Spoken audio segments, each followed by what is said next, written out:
간디라는 사람은 잘 아십니까? 인도가 영국의 지배하에 있을 때 거기에서 비폭력 저항운동을 벌인 사람입니다. 그래서 간디는 인도의 독립을 이끈 독립운동가입니다.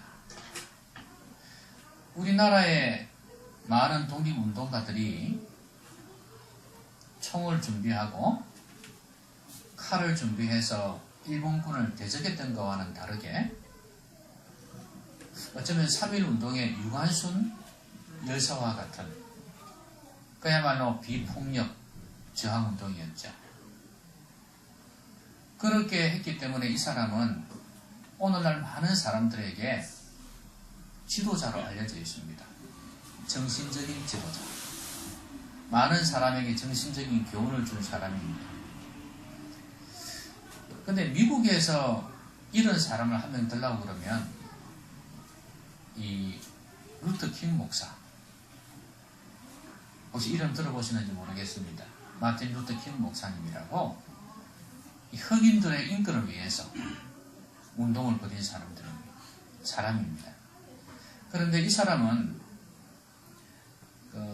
간디처럼 무저항, 그 당시에 많은 흑인들이요 백인 우월주의에 맞서가지고 뒤집어 엎어야 된다, 칼에는 칼로 대항해야 된다, 이렇게 생각하고 얼마나 흑인들의 인권을 위해서 무력으로 한번 바꿔보려고 노력했는지 모릅니다.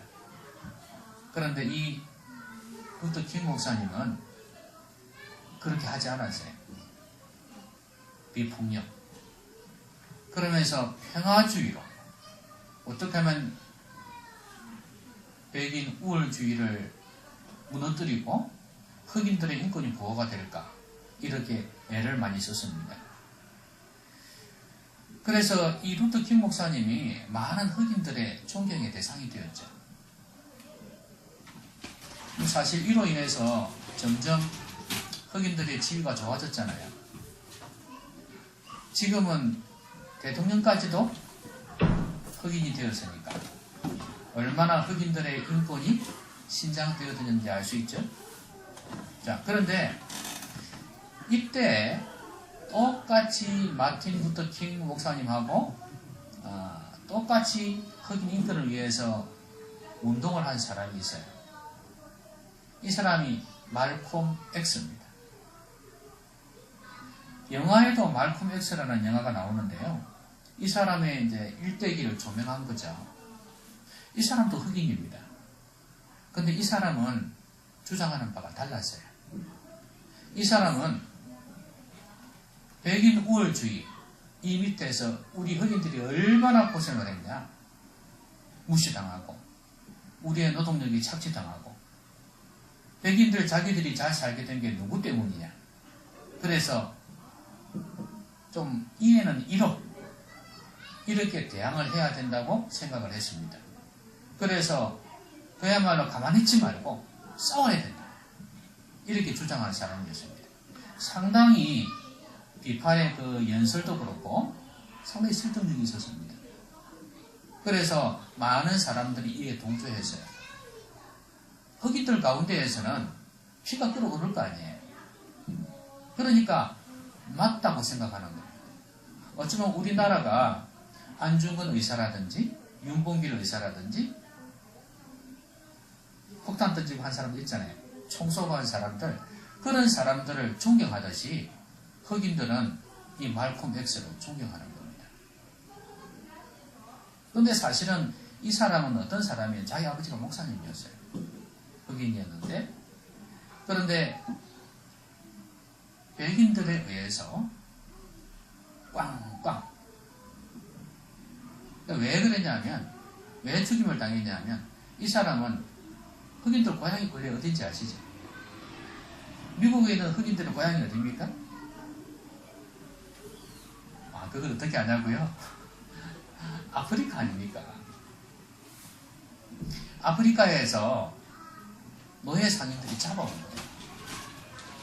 노예 상인들이 잡아와가지고 미국에 판 거 아닙니까? 그렇기 때문에 이 목사님은 어떻게 주장을 했냐면 우리는 고향으로 돌아가야 된다. 그러니까 아프리카 고향으로 다 돌아가자는 운동을 벌였어요. 백인들이 좋아하겠습니까?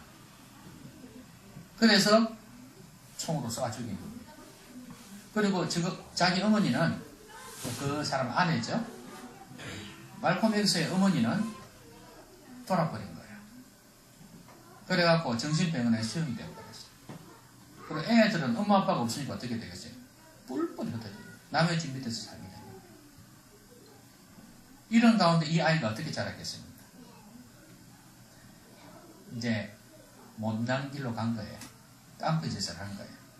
그래서 탈취도 하고 도둑질도 하고 막 이렇게 한 거예요. 그러다 이 사람이 어디에 들어가냐면 이 미국 기독교에는 소망이 없다 이거예요. 미국 백인들의 종교가 기독교인데 그러면 이 사람 우리 흑인을 갖다가 계속 뒷밟으니까 우리는 여기서 절대 해방될 수 없다. 그래서 이 사람이 어디 이슬람에 들어갔어요. 이슬람에 들어가서 이제 거기에서 활동하다가 이것도 내 마음에 안 든다 그래가 칼퇴를 했거든요. 또 다른 파에 들어갔어요. 그러다가 이 파에서 우리를 배신했다 그래가 총으로 쏘아주고. 여러분 이슬람교의 그 교리 자체가 아무리 미화를 시켜도요 폭력적이라는 것은 숨길 수가 없습니다. 자기들의 그 교리를 이탈하는 사람, 종교를 이탈하는 사람은 과감하게 죽이지 않습니다.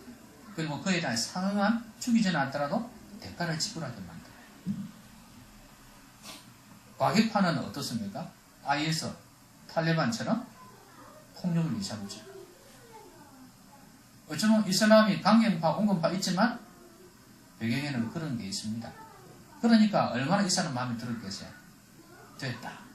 예? 딱 이슬람교가 나한테 맞다. 그래가지고 우리 흑인들을 위해서 해방운동을 벌여야 되겠다. 은혜는 눈, 이에는 이로.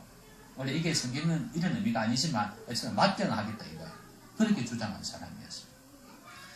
여러분 지금 왜 흑인들이 젊은 흑인들이 왜 마틴 루터킹 목사님보다도 이 말콤 엑스를 좋아하는지 알겠죠? 시대 정신이 이렇게 흘러갔다는 말이에요. 뭐 참는다든지 손해본다든지 이거는 도무지 견뎌내지를 못하는 거예요. 어쨌든 간에 공격하고 보복하고 그렇게 싸워야 된다는 게 이 요즘 젊은 사람들의 논리입니다. 이 시대가 지금 지배하고 있는 게 뭐냐면 실용주의거든요. 여러분 실용주의는 뭐냐면 실제로 소용이 돼야 된다는 거예요. 써먹을 수 있어야 된다는 거예요. 내가 손해보면 안 되고 이익을 얻어야 된다는 거예요. 이게 실용주의예요. 나한테 아무런 도움이 안 되면 아무 소용없다는 거예요. 그러니까 보세요. 뭔가 내가 수고하고 견디고 당하고 손해보는 거 참는 거 이거는 견딜 수가 없는 거예요. 안 맞아요. 예수님 당시에도 이랬지 않습니까? 예수님 당시에도 사람들은 로마의 핍박 아래 있기 때문에 어떻게 하면 이 경제적인 어려움, 정치적인 여기에서 압제에서 벗어날 수 있을까? 이 해방을 꿈꾸고 있었단 말이에요. 사회적으로도 혼란스럽고 이렇게 해줄 수 있는 메시아가 있었으면 좋겠다는 거예요. 정치적인 메시아를 꿈꿨단 말이죠. 그런데 예수님이 오셔가지고 오늘 본문처럼 그 세 번째 복이 있지 않습니까? 온유한 자는 복이 있나니 그들이 땅을 기업으로 받을 것이며. 세상에 온유한 자가 복이 있다고 그러니까 지금 이들이 기대하는 거하고 완전히 다르잖아요. 나는 마음이 온유하고 겸손하니 나의 멍에를 메고 내게 배우라 그랬지 않습니까? 안 맞아요. 도무지 맞지가 않죠. 그럼에도 불구하고 예수님은 온유한 자가 복이 있다고 말씀하십니다. 사람들은 도무지 그렇게 생각하지 않습니다. 지금도 마찬가지 아니겠어요? 우리 지금 현실 속에서도 마찬가지. 온유한 자, 무능한 사람으로 볼 수 있고요. 비겁한 사람으로 볼 수 있어요. 시대에 안 맞는 사람 같아요. 당당하고 자기 주장하고 그렇죠? 뭔가 남을 누르뜨리는 그런 사람이라야 제대로 성공한 사람인 것처럼 보이는 그런 시대란 말이죠. 그런데도 우리 주님께서는 온유한 자가 복이 있다고 말씀하십니다. 주님께서 복이 있다고 하면 복이 있는 거예요. 그렇죠? 주님이 좋다고 하면 좋은 거예요. 사람의 관점에서는 그렇게 안 볼지는 몰라도 하나님께서 그렇게 보시면 맞는 거예요. 그러면 온유가 뭘까? 우리가 보통 말하는 온유 그러면요, 자에다 부드러운 유자잖아요. 그러니까 따뜻하고 부드러운 거죠. 이게 온유인데, 근데 성경에서 말씀하는 온유는 이 개념을 좀 뛰어넘습니다. 당연히 아까도 말씀드렸듯이 약하다든지 무기력하다든지 비겁하다든지 그런 의미는 절대 아니에요. 그렇죠? 근데 이 온유라는 단어를 원래 쓸 때는, 헬라어로 쓸 때는 프라우스라는 단어를 썼습니다. 근데 이 프라우스라는 이 단어를 어떨 때 썼냐 하면요, 여러분 환절기 때 여러분 감기 앓을 때 있지 않습니까? 그럼 몸에 열이 나잖아요. 그렇죠? 그러면 해열제를 먹여야 될 거 아니에요. 병원 가서 처방해 줄 때 해열제가 들어가 있단 말이에요. 그렇죠? 그러면 해열제를 먹으면 열이 쫙 내리잖아요. 이때 열이 내리다는 표현을 쓸 때 프라우스라는 단어를 썼어요. 막 열이 있어가지고 몸이 막 부글부글 끓는 것처럼 너무 힘들고 괴로울 때 몸을 탁 진정시켜줘요. 그 다음에 또 하나가 어떨 때 쓰냐 하면 광풍이 불 때 바람이 미친듯이 몰아치잖아요. 그렇죠? 그러다가 어느 순간에 잠잠해질 때가 있잖아요. 그죠? 이때 프라우스라는 단어를 썼어요. 자, 그러면 바람이 불 때는 파도도 칠 거 아니에요. 그 파도도 잠잠해지고 바람도 깔아앉고 이게 프라우스예요. 이것만 있는 게 아니죠. 또 어떤 게 있냐면 야생마 있죠. 여러분 말이 순한 것 같은데 말이 참 겁납니다. 이게. 여러분 야생에서 얼룩말들 한번 보셨습니까? 뒷다리 차는 거 보면요, 와, 자기들끼리 싸우다가 뒷다리에 맞아갖고 한 놈이 축사를 하는 거 봤어요. 옆에 있는 말이 맞아 그대로 쓰러지면 죽어버려요. 그 정도로 힘이 세고요, 그칩니다. 혹시 제주도에서 말 한번 타본 적이 있습니까? 겁이 나가지고 잘 타겠습니까? 이게 훈련이 제대로 되어졌는지 이 타고 나는데 그냥 팔딱팔딱 뛰어가면 어떡하나 싶은 생각이 들고, 거기서 떨어지면 허리 다치잖아요. 금방 탔다가 그냥 내려와 버렸는데 겁이 나죠. 그런데 이 야생마가 아주 온순하게 길들여지는 거. 이때 프라우스라는 단어를 썼어요. 주의시키는 데가. 이거는 뭐 말만 그렇겠습니까? 사자도 마찬가지고 특히 코끼리도 마찬가지예요. 그러면 여러분 이 세 가지를 가만히 보시면 뭔가 공통점이 있죠. 그 미친 듯이 날뛰는 힘, 절제하지 못하고 통제되지 않은 힘이 다 컨트롤되어진다는 느낌이 들잖아요. 그죠? 바람이, 열이, 그죠? 야생마가 이렇게 진정이 딱 되어지고 조절되어져요. 그래서 통제되지 않는 에너지가, 힘이 잘 조절되어져 갖고 좋은 영향력을 미치는 것. 이걸 갖다 프라우스, 온유라고 그렇게 표현한다는 거예요. 그러니까 이 온유라는 것은 우리 사람에게 비유를 하자면, 사람에게 적용을 하자면 자기 절제, 셀프 컨트롤이라고 말할 수가 있는 겁니다. 그러니까 온유한 자가 복이 있다는 것은 단순히 따뜻하고 부드러운 차원을 뛰어넘는 거죠. 물론 온유한 사람이면 어떤 내용이 있어야 되겠습니까? 당연히 따뜻한 면도 있어야 되겠고 부드러운 면도 있어야 되겠죠. 영어로는 젠틀하다고 해요. 젠틀. 여러분 젠틀맨, 레이디 앤 젠틀맨, 신사숙녀 여러분 그러지 않습니까? 자, 신사, 영국 신사 보통 표현을 많이 하는데 신사, 매너 있다 이 말이죠. 교양 있고 매너 있는 사람. 예, 따뜻한 사람. 근데 이런 사람인데 사실 이런 사람과의 관계 속에서 나오는 거 아니겠어요? 이런 면들은 수평적인 관계잖아요. 그렇죠? 물론 우리는 사람과의 관계 속에서 이런 온유한 면이 있어야 됩니다. 부드러운 면도 있어야 되고 따뜻한 면도 있어야 되고 젠틀한 면이 있어야 되겠죠. 우리 성도는 특히 전도할 때는 더더욱 그렇습니다. 사람들에게 따뜻한 면이 있어야 돼요. 부드러운 면이 있어야 돼요. 자, 그런데 이 개념은요, 이렇게 수평적인 개념도 있지만 이걸 뛰어넘는다는 말이에요. 수직적인 개념, 수직적인 개념. 여러분, 예수님께서 십자가에 달리셨을 때 밑에 군병들이 뭐라 그랬습니까? 네가 하나님의 아들이라고? 내려와봐, 내려와봐. 응? 너가 하나님의 아들이면 내려와가지고 너를 구원해봐. 이제 하나님의 아들이라는 개념이 어떤 개념인지 알겠죠? 바로 신이라는 개념이에요. 신이라는 개념. 네가 신이면, 네가 하나님이면 내려와봐. 그래서 구원해봐. 이렇게 막 비아냥거렸어요. 그것도 예수님이 하신 유명한 말씀 있죠.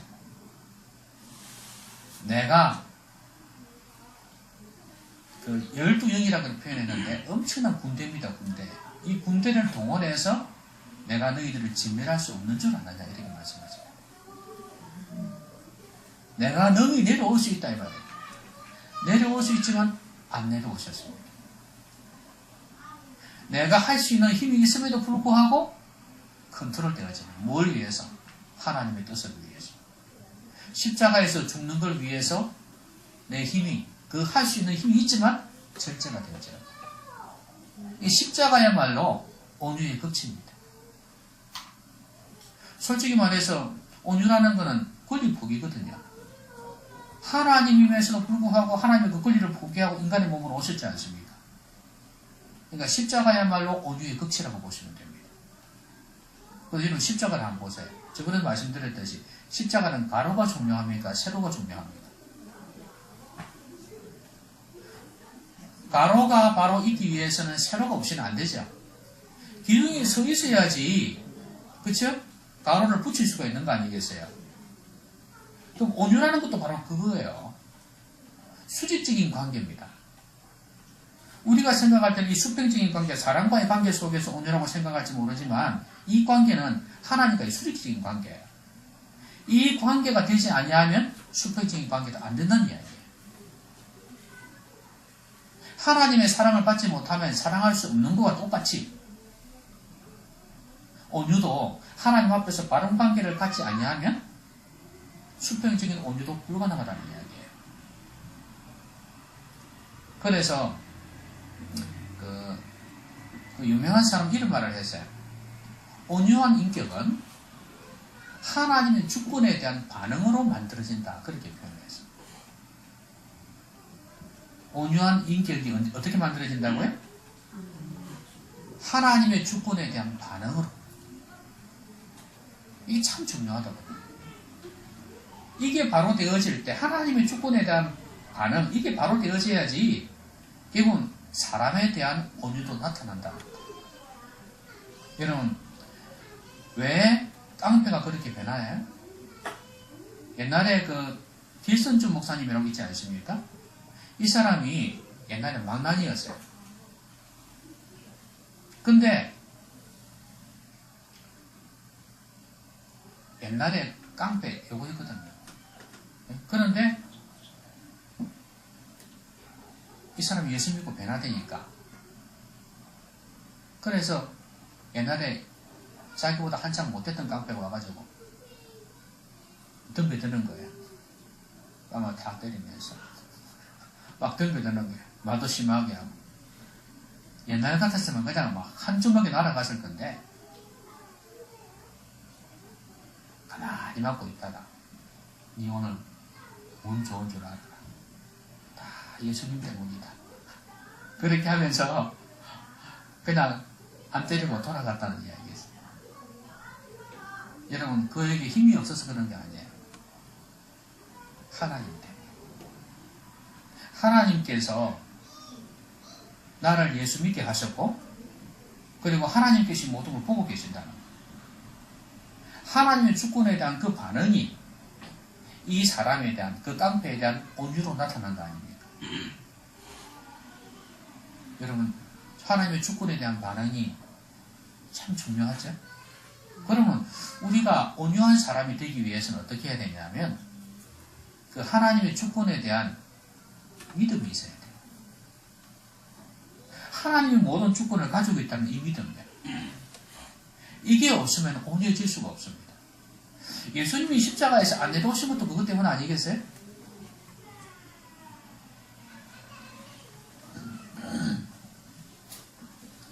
여러분, 아브라함이 조카 롯하고 같이 살았잖아요. 롯의 아버지가 먼저 죽어가지고요.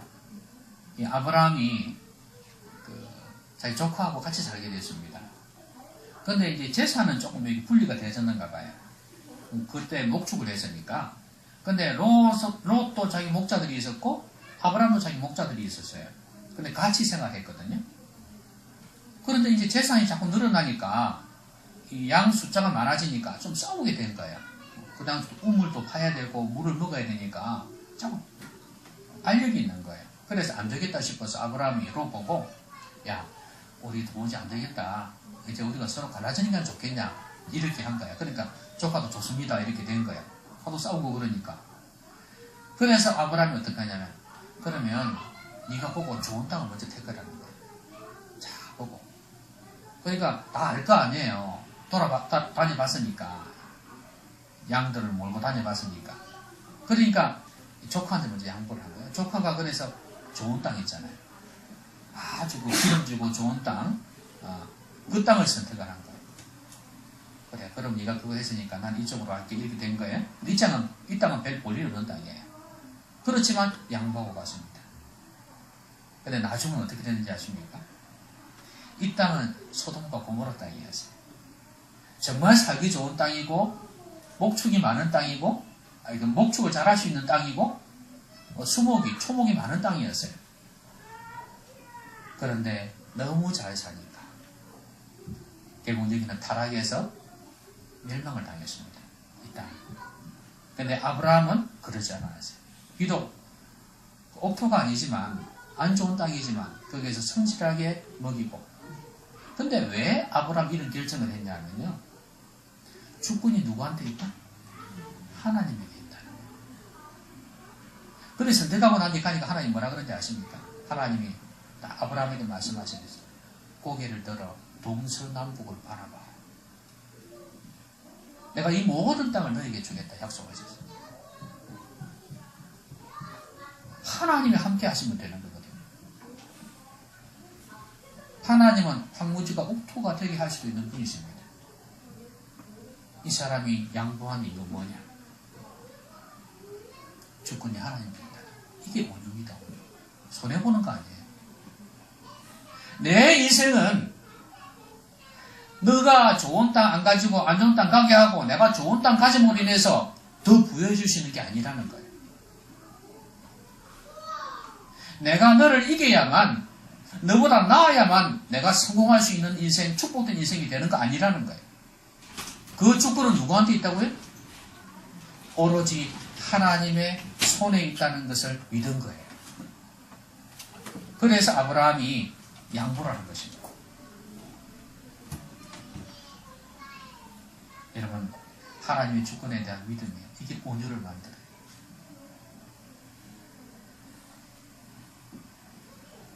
요셉은 어땠습니까?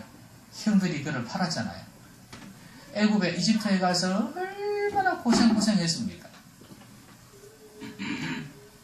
그래서 나중에 총리가 됐죠. 형들이 왔습니다. 만났잖아요. 앞에서 막 나중에 다 들키잖아요. 이제 알게 됐고 다 들켰어요. 자기들이 한 것도 다 알고 있었고.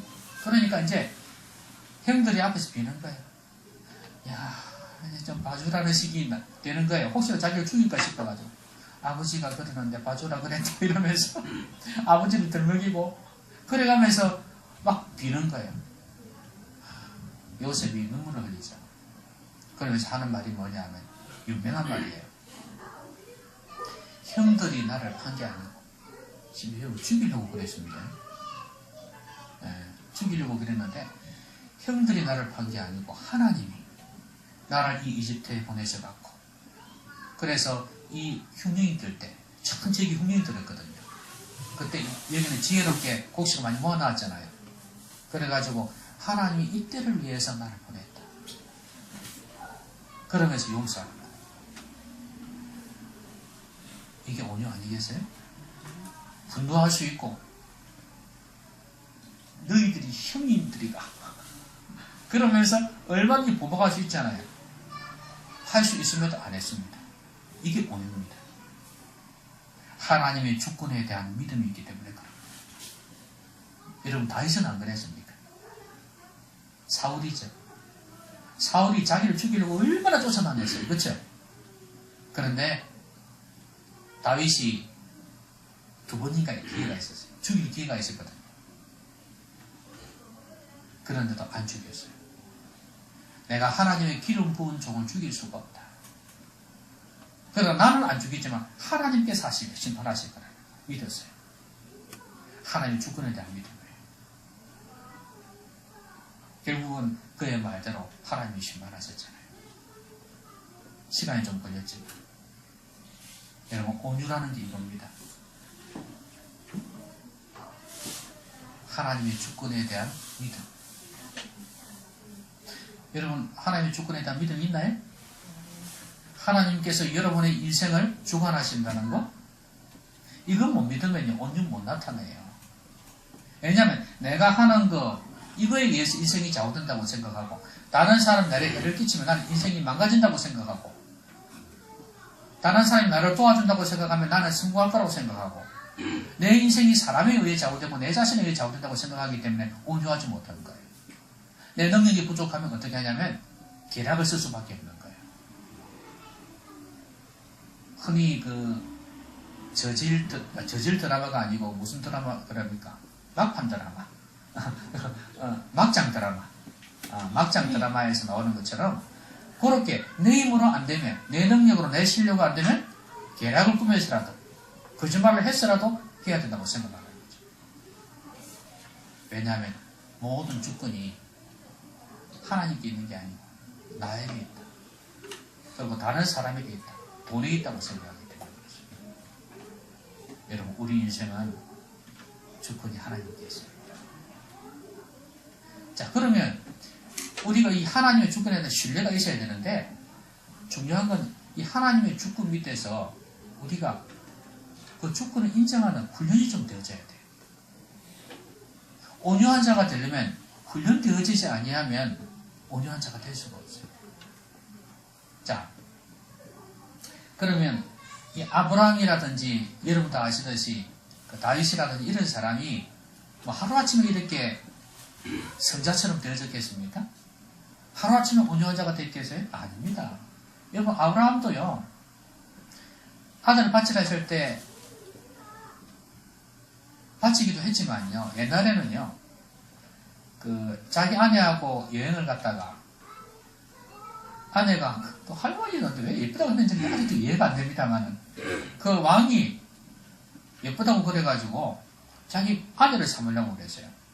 근데 만약에 자기가 남편이라 그러면 자기를 죽이고 빼앗을까 싶어가지고 거짓말 했잖아요. 내 누이라고, 내 여동생이라고. 그러니까 그 왕이 그래 여동생이야? 그럼 그 애는 혼자 있는 거네 남편이 없네? 알았어. 그러면 자기가 이제 빼앗는 거예요. 그걸 두 번이나 그랬잖아요. 그때 거짓말 했어요. 하나님의 주권이 자기에게 있다는, 자기 인생의 그 모든 생사화복이 하나님께 있다는 걸 믿었다면 그렇게 했겠습니까? 그러니까 이 사람도 처음부터 그렇게 한 게 아니란 말이에요. 덜쭉날쭉 했다고. 뭐 다윗은 안 그랬겠습니까? 사울에 대한 적개심이 불타올랐을 거예요. 요새도 마찬가지예요.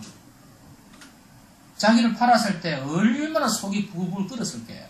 예? 팔려가면서 고생하면서 일을 가지 않았겠습니까? 두고 보라 그러면서. 그러니까 훈련되어진 거예요. 고난을 통해서 제일 중요한 건 하나님과의 교제를 통해서 훈련이 되어진 거예요. 여러분 예수님께서 이 말씀하셨잖아요. 나는 마음이 온유하고 겸손하니 나의 멍에를 메고 내게 배우라 그랬지 않습니까? 이게 중요한 거예요. 주님의 그 온유를 배우려면 주님의 멍에를 메고 배워야 돼요. 이스라엘은 소가 몇 마리 끈다고요? 2마리가 같이 끈다 그랬죠? 일자멍입니다. 우리는 시어자지만 일자멍이에요. 같이 갑니다. 보통 큰 소, 중간 소 이렇게 같이 간단 말이에요. 큰 소, 작은 소 같이 간단 말이에요. 그러면서 이 바톤을 이어받고 또 다른 놈 오면 이렇게 하고 이렇게 해 나가거든요. 그러니까 주님의 멍에를 메고 같이 따라가야 된다는 거예요. 동행해야 된다는 거예요. 주님이 온유한 분이시기 때문에 주님과 동행하지 않고는 그 온유를 배울 수가 없어요. 내게 배우라는 것은 나와 동행하라. 나와 교제하라는 얘기예요. 여러분 같이 교제하고 동행하다 보면 배울 게 많이 있죠.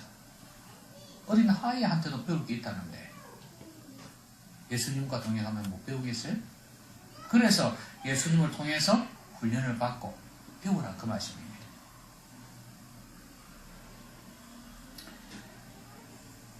그런데 주님과 동행하면서 온유를 배우려면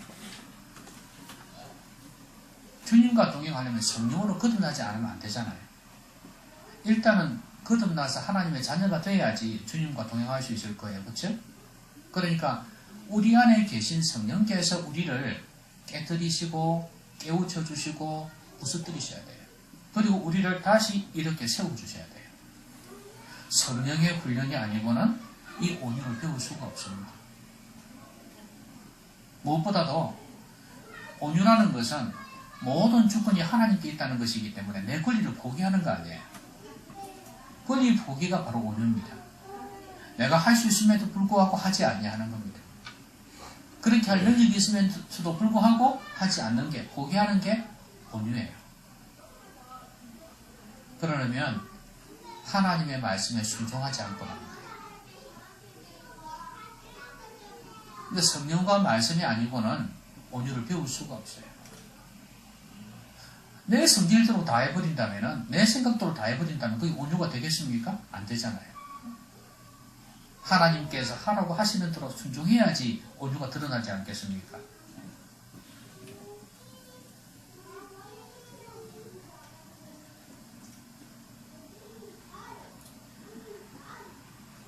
분노라는 거는요, 온유라는 단어하고 대조가 되어서요.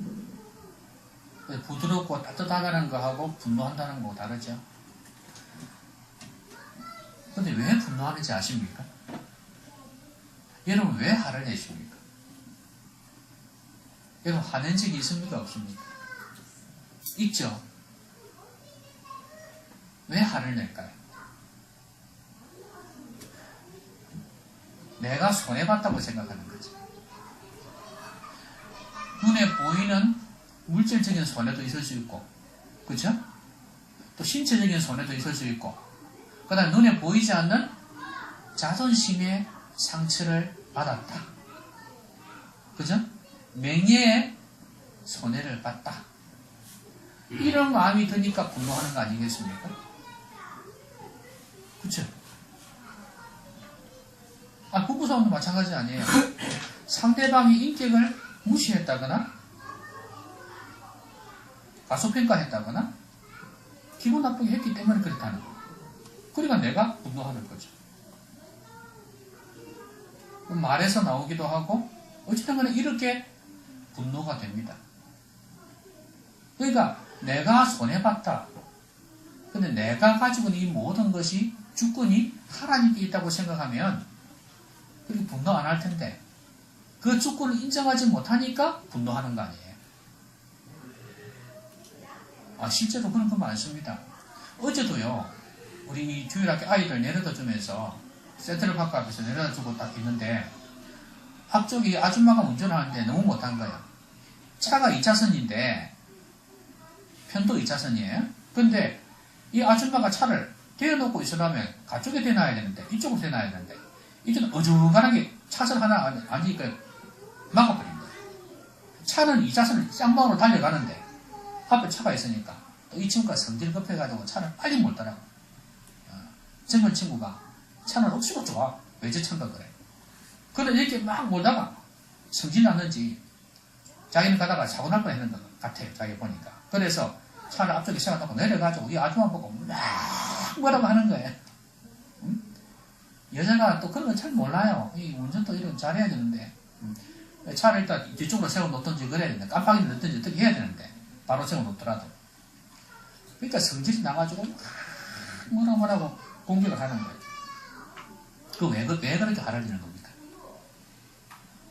내가 점잖게 편안하게 내 길을 가야 되는 네가 방해했다 이거예요. 내가 손해봤다 이거지. 그러니까 분노하는 거 아닙니까? 그런 경우가 얼마나 많습니까? 그죠? 제가 재미난 이야기를 하나 드릴게요. 파인애플 스토리라는 책이 있어요. 파인애플 스토리. 자, 이게 어떤 이야기냐 하면 어느 선교사님이 원시 부족에 선교하러 갔습니다. 그럼 선교사가 가면은 뭘 합니까? 원시 부족이니까 자기도 먹고 살아야 되잖아요. 그래서 어떻게 하냐면 물 같은 거 있잖아요. 물도 정화시키고 더러운 물 이런 거 먹지 않도록 위생적으로 할 거 아니에요. 뭐 끓여 먹으라든지 이렇게 많이 할 거 아니에요. 계몽 운동도 하고 또 하나는 이제 자기도 어떻게 되냐면 조그만 구멍가게 같은 게 있잖아요. 그걸 하나 만드는 거예요. 통주름 같은 건 오래 가니까. 그래서 선교사 원하는 사람들이 늘 한 번씩 갖다 주니까 경비행기로. 그래서 그런 이제 조그만 구멍가게를 만들어 놨어요. 그렇게 하고 또 길도 한 번씩 닦기도 하고 이렇게 좋은 일을 할 거 아니에요. 그러다가 내가 여기에 살면서 파인애플을 좀 먹고 싶은데 그래서 파인애플 나무를 심은 거예요. 곳곳에. 열대지방이니까 가능하잖아요. 그래서 심어서 잘 됐습니다. 그런 데 있죠. 이제 따먹으려고 하는 순간에 꼭 누가 훔쳐가 버립니다. 파인애플을. 자기는 실컷 먹고 좀 나눠주려고 했는데 먹고 좀 이렇게 나눠주고 하면 좋잖아요. 자기 생색도 내고 그쵸? 좋은데 다 따가버린 거예요. 그래서 화가 났어요. 이거 해가지고 역시 야만인들이야 야만인들. 응? 세상에 화가 나가지고 울그락불그락 합니다. 그래갖고 그 다음에 또 했는데 또 그러는 거예요. 원주민이 했다는 거 알죠? 처음에는 경고로 끝났지만 이번에는 어떻게 하냐면 그 사람들에게 주는 구멍 가게에서 뭐 물건 팔고 이렇게 하지 않습니까? 뭐 소금 팔고 뭐 할 거 아니에요. 딱 끊어버린 거예요. 물도 공급 안 하고 너희들 옛날에 먹던 물 먹어라. 뭐 어쨌든 물건 싹 다 끊어버린 거예요. 화가 나가지고. 그래야 너희들이 뉘우치겠지 이렇게 생각하고 안 했어요. 근데 왠가 그 다음에 또 그러네. 그래갖고 이 사람이 하나님 앞에서 하나님 이 인간들하고 못하겠습니다 이렇게 된 거예요. 그런데 하나님께서 깨워주신 거예요. 그게 니가 그게 너 거냐? 그건 내 거야. 내 거 가지고 니가 왜 그래? 그래가지고 이 사람이 깨우침을 좀 받았어요. 그래가지고 알겠습니다. 이래놓고 이제 그 다음 심어놓고 이제는 주민들을 선포를 해버렸어요. 왜 그랬냐? 이거 내 거 아니다. 너희들 마음대로 뭐 알아서 LA를 내버린 거예요. 그러니까 이 사람들이요 이 선교사한테 한 말이 이거예요. 당신은 이제야 진짜로 선교사가 됐네요. 이렇게 이야기하더라는 거예요. 네? 당신은 진짜로 선교사가 됐네요. 그리고 이 사람들이 또 간혹 중간중간에 한 사람들이 뭐 훔쳐가 먹잖아요. 그죠? 훔쳐가 먹어도 뭐 배가 설사가 나온다든지 비탈이 난다든지 이렇게 돼가지고 겁나서 안 먹는 거예요. 와, 하나님이 불주서 이렇게 이제 됐더래. 그래갖고 점점 이 사람들이 안 하는 거예요. 안 따먹고 안 훔쳐가고. 그 나중에 몇 년 지나니까 이제 그대로 남는 거예요. 계속 안 훔쳐가 사람들이. 선교사가 이제 자기도 먹고 이제 이건 내가 아니고 하나님 거다. 그래서 다 나눠주고 있어요. 그러니까 얼마나 풍성하게 이제 즐기는지 모르고. 여러분, 내 것이라고 욕심 부렸을 때는 누릴 수가 없었어요. 그러나 내 권리를 포기하자. 기본 나도 누릴 수 있었고 다른 사람도 기쁘게 누릴 수 있게 된 거예요. 이 사람이 처음에 분노했던 이유가 뭐예요? 내 권리를 포기하지 않았기 때문에. 여러분 권리 포기하십시오.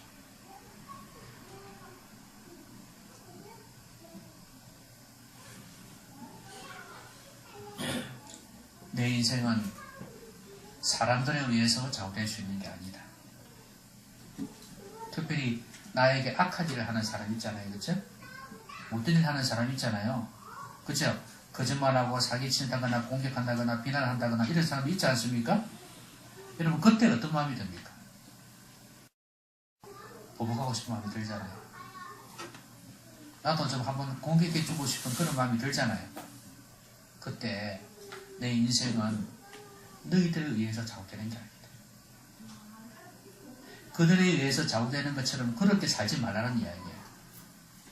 내 인생은 하나님 주관하십니다. 그런 마음을 가지고 그런 믿음으로 사는 것이 하나님의 주권에 대한 신뢰, 믿음뿐만 아니라 그 밑에서 훈련받는 거예요. 그럴 때 우리는 온유해 줄 수 있어요. 왜냐하면 나는 십자가에서 죽어버렸기 때문에.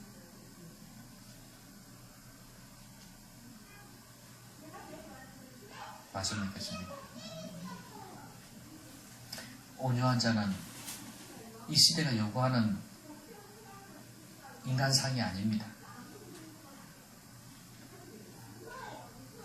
온유한 자는 무시당할 수 있고 손해볼 수 있는 그런 존재가 온유한 자예요. 그런데 우리 주님께서는 그렇게 말씀하지 않으세요. 우리 주님께서는 온유한 자가 복이 있다. 땅을 기업으로 받을 것이라 그랬어요. 여러분, 이 땅은 어떤 땅일까요? 어떤 사람이 땅을 많이 사세요. 그런데 이 사람이 참 착한 사람이에요. 그 성도들이 하는 말 뭐라 하는지 아십니까? 온유한 자가 복이 있나니 땅을 기업으로 받을 것이오라 그렇게 말씀하더니 맞네 이렇게 이야기를 하는 거예요.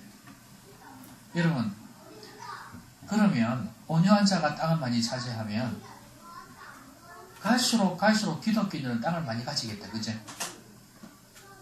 훈련되어졌고 온유한 자가 되면 되잖아요. 그죠? 그럼 땅을 많이 가지겠네. 아닙니다, 여러분. 여러분, 누가 땅을 많이 가질까요? 여러분, 여기서 땅 이야기했는데 누가 땅을 많이 가질까요? 이 세상에서 땅을 누가 많이 가질까요? 돈 많은 사람이 땅 많이 가집니다. 땅 많다고 그 사람 착하다고 온유한 자라고 표현하면 안 돼요. 그건. 돈 많은 사람이 땅 많이 가져요. 맞죠? 온유한 자가 되면 그럼 무조건 땅 많이 가질 수 있는가? 아니에요. 그런 사람도 있고 안 그런 사람도 있어요. 그럼 여기서 땅은 뭐냐? 미래적인 의미에서 보면 하나님 나라의 천국이에요. 그런데 현재적인 의미로 보면요, 좋은 것이라고 보면 돼요. 그 당시에 땅을 가진다는 건요, 승리의 상징입니다. 축복의 상징이에요. 하나님께서 좋은 것으로 채워주시겠다는 거예요. 그게 땅이라고 보시면 돼요. 여러분, 온유한 자가 예수님이라 그랬지 않습니까? 여러분, 예수님 땅 많이 가지고 있습니까? 없습니까? 땅 한 개도 없잖아요. 그렇죠? 그런데 중요한 것은 세계 곳곳에 예수님을 섬기는 사람들이 있습니다. 한마디로 이야기하면 영적인 영향력이에요. 그 영향력이 세계 곳곳에 미칩니다. 그런 의미에서 보면 예수님은 세계 모든 땅을 가졌다고 해도 과언이 아닙니다. 여기서 땅이라는 게 바로 그거예요. 영향력.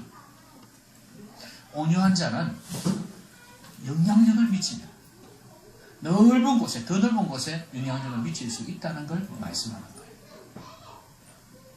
그리고 이 땅에서 좋은 것을 누릴 수가 있고 당연히 미래 하나님 나라에서는 천국을 누릴 수가 있다.